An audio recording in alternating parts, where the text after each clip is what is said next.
সূর্য ওঠার আগে, সূর্য ডুবার আগে, সূর্য ওঠার আগে, সূর্য ডুবার আগে, সূর্য ওঠার আগে, সূর্য ডুবার আগে আল্লাহকে ডাকা কাজটা কঠিন। তখন সবাই ব্যস্ত থাকে, দোকানপাটে থাকে, ব্যবসা বাণিজ্য নিয়ে থাকে, চায়ের স্টলে থাকে। এটা খুব কঠিন।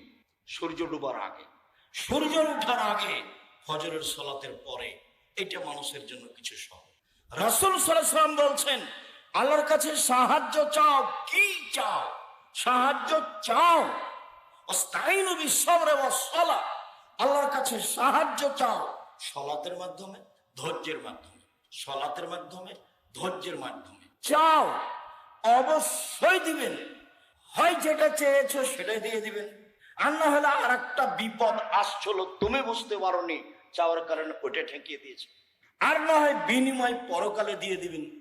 এখন যদি নগদ কবুল হয় তাহলে আমি বুঝলাম ঠিক আছে, আর যদি আর একটা বিপদ সরে যায় তাহলে আমি তো বুঝতে পারলাম না, তখন আমি ভাবলাম যে কবুল হয়নি। আর যদি পরকালে দিব বলে রেখে দেন, ঠিক আছে অনেক বলেছ, যেটা তুমি দুনিয়াতে চেয়েছো সেটা তেমন কিছু নয়, বিনিময়ে আমি জান্নাতে দিয়ে দিলাম।